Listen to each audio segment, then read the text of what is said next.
The William Southam Award for Long Feature is in honor of a Canadian newspaper publisher who rose from a 12-year-old paperboy to founder of what became the country's first and largest newspaper group. His name lives on in the William Southam Journalism Fellowships at the University of Toronto's Massey College.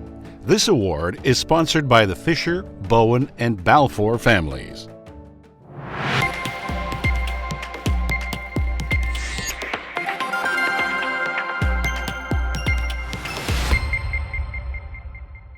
Dans son documentaire, Isabelle Haché de La Presse n'a pas seulement abordé l'aspect scientifique de la première transplantation faciale au Canada, mais elle a aussi raconté l'histoire de l'homme qui ne pouvait plus supporter les regards appuyés des autres. Avec son nouveau visage encore largement paralysé, le patient a refusé de rencontrer les médias, de sorte qu'il a fallu surmonter la difficulté d'exprimer les sentiments d'angoisse et d'espoir qu'il avait ressentis sans être en mesure de lui parler.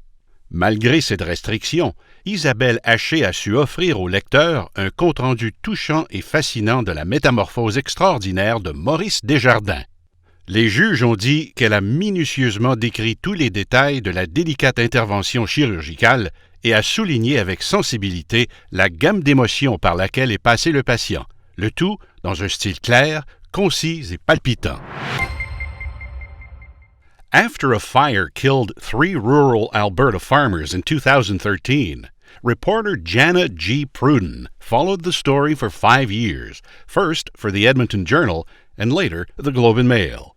She kept talking to police, family members, and friends of the victims, and the only surviving member of the family, a son who was eventually charged with and convicted of murdering his parents and sister. Pruden outlined the son's habits, his upbringing, and behavior after the fire, and how police slowly began to follow his trail. She also put police investigation techniques under scrutiny. Judges said she crafted a masterful tale of suspense that kept the reader gripped. A creepy, slow-burning, we know who done it.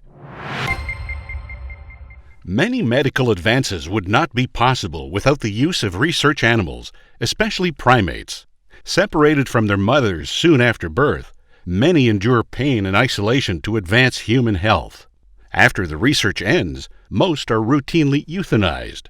The Globe and Mail's Grant Robertson discovered that 3 lab monkeys had been moved to a private sanctuary. Instead of a death sentence, they were getting a shot at retirement.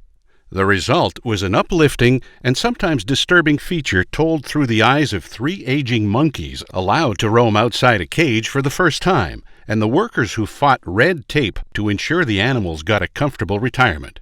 One judge said Robertson made these monkeys seem like people, and added, "I will never forget Cedric."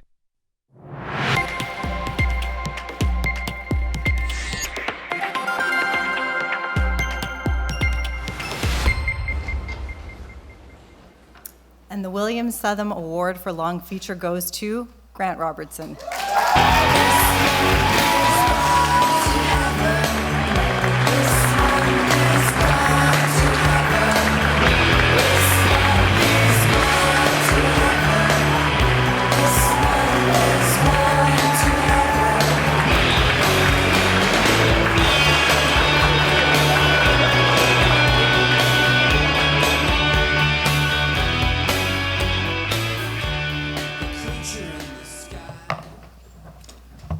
Wow.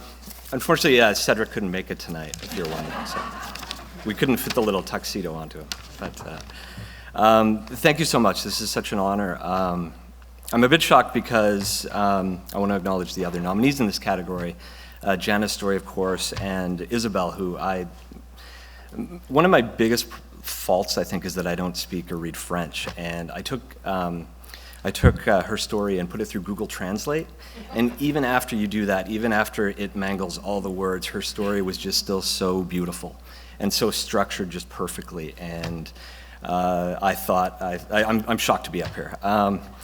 This story is an unusual one. As you saw, it's a story about monkeys, but really it's a story about government, it's a story about people, and it's a story about science. The monkeys usually die after they go through the testing, for new drugs or new procedures, and Canadian regulations don't really provide for any other outcome. So this was sort of an examination into that, and we tried to sort of let the reader decide on their own what they think the outcome should be on that.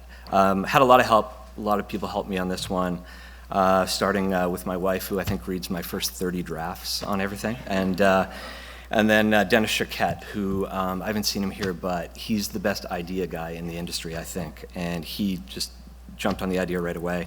Matt Frainer, Jason Chu, Sinclair Stewart, one of our best writers, even now, even though he doesn't write anymore, helped me with parts of it. And of course, David Walmsley, who supports our journalism, and Philip Crawley, who, if we're talking in primate terms, is sort of our silverback gorilla. And he's the alpha. He's the one we all look to for leadership. And when I was doing this story, Philip got in the elevator one day, and he said, I haven't seen you in a while. What are you working on? And I kind of panicked. I said, don't say monkeys. Say anything else. I should have said S&T Lavalin, frankly. I said monkeys, and he loved it, and I knew we were onto something good at that point. I can jump ahead here. I want to acknowledge and say thank you to the Southam family for their support of this category. The Southams actually gave me my first paycheck in journalism, and I still remember my first ever real professional email address ended with .southam.ca. So they have a legacy in the industry, and I appreciate that, and it's good to see them doing this tonight. I also really want to mention Bob Levin, who the short feature category is named after tonight. I think his wife's here, I'm not sure. But Bob would have been the editor on this story had he been well enough, I'm sure of it. And Bob helped me and so much of us with our stories over the years. And Bob always said one thing, he said, make me care. And so a couple days after the story ran, Bob sent an email. He said, you made me care about the monkeys. And that was the last time I talked to Bob. It meant a lot. So Bob, this is for you. And I also want to mention Randy Turner, who passed away in March. And Randy, I'll just leave his legacy this way. In my mind, Randy wrote the best long feature Canada has ever seen in 2011. And I got to tell him that once, and he said, no, you're crazy. Randy was too humble. So, Randy, that's your legacy. Thank you so much.